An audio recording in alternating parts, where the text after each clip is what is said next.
ನಾನು ನನ್ನ ಚಾನಲಲ್ಲಿ ಸುಮಾರಾಗಿ ಹಲವು ಬಗೆಯ ಅಕ್ಕಿ ರೊಟ್ಟಿಯನ್ನು ಮಾಡೋದನ್ನು ಹೇಳ್ಕೊಟ್ಟಿದ್ದೀನಿ. ನಮಸ್ತೆ, ಬನ್ನಿ ಇವತ್ತು ಒಂದು ವಿಭಿನ್ನ ರೀತಿಯಾಗಿ ರವೆ ರೊಟ್ಟಿಯನ್ನು ತರಕಾರಿಗಳನ್ನು ಹಾಕಿಬಿಟ್ಟು ಹೇಗೆ ಮಾಡೋದಂತ ನೋಡೋಣ.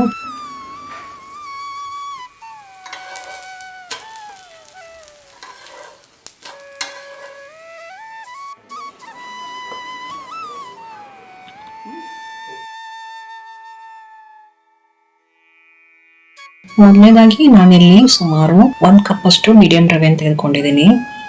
ಇದಕ್ಕೆ ಸ್ವಲ್ಪ ಸಣ್ಣಗೆ ಹೆಚ್ಚಿರುವ ಈರುಳ್ಳಿ, ಸ್ವಲ್ಪ ಕೊತ್ತಂಬರಿ ಸೊಪ್ಪು, ಸ್ವಲ್ಪ ತುರಿದ ಗಜ್ಜರಿ, ಸ್ವಲ್ಪ ಹಸಿ ತೆಂಗಿನ ತುರಿ, ಸ್ವಲ್ಪ ಕರಿಬೇವು ಸೊಪ್ಪು, ಸ್ವಲ್ಪ ತುರಿದ ಶುಂಠಿ ಹಾಗೂ ಅರ್ಧ ಕಪ್ ಅಷ್ಟು ಅಕ್ಕಿ ಹಿಟ್ಟು, ಸ್ವಲ್ಪ ಜೀರಿಗೆ,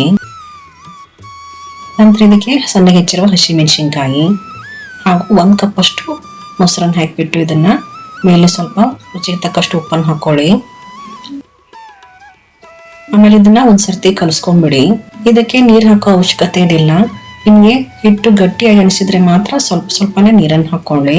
ಇದನ್ನ ಒಂದ್ಸರ್ತಿ ನಾದ್ಬಿಟ್ಟು ಸುಮಾರು 10 ನಿಮಿಷವರೆಗೂ ಹಾಗೆ ಬಿಟ್ಬಿಡಿ. ಇದಕ್ಕೆ ನಾವು ರವೆಯನ್ನು ಹಾಕಿರೋದ್ರಿಂದ ಇದಕ್ಕೆ ಬೇಕಾಗುವ ನೀರಿನ ಪ್ರಮಾಣ ಗೊತ್ತಾಗಲ್ಲ. 10 ನಿಮಿಷ ಆದ್ಮೇಲೆ ನಿಮ್ಗೆ ಇದು ಸ್ವಲ್ಪ ಗಟ್ಟಿ ಅನಿಸಿದ್ರೆ ಮಾತ್ರ ಸ್ವಲ್ಪನೇ ನೀರನ್ನು ಹಾಕೊಳ್ಳಿ.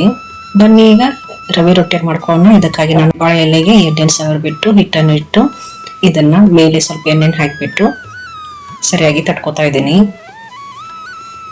ಇದನ್ನು ಚೆನ್ನಾಗಿ ನೆನೆಸಿದ್ರೆ ಹಿಟ್ಟು ತಟ್ಕೊಳ್ಳೋಕೆ ಸುಲಭ ಆಗುತ್ತೆ. ಬನ್ನಿ ಈಗ ರವೆ ರೊಟ್ಟಿ ತಟ್ಕೊಂಡಾಗಿದೆ, ಇದನ್ನು ಬೇಯಿಸ್ಕೊಳ್ಳೋಣ. ಅದಕ್ಕಾಗಿ ಬಿಸಿ ತವಾಗೆ ಎಣ್ಣೆಯನ್ನು ಸವರ್ಬಿಟ್ಟು ನಾವು ಮಾಡಿಟ್ಟಿರುವ ರೊಟ್ಟಿಯನ್ನು ಹಾಕೊಂಡ್ಬಿಡಿ.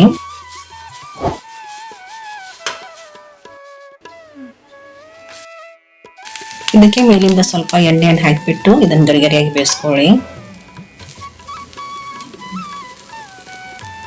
ನೋಡಿ ನಮ್ದು ರವೆ ರೊಟ್ಟಿ ಎಷ್ಟು ಸಾಫ್ಟ್ ಆಗಿ ಬಂದಿದೆ ಅಂತ.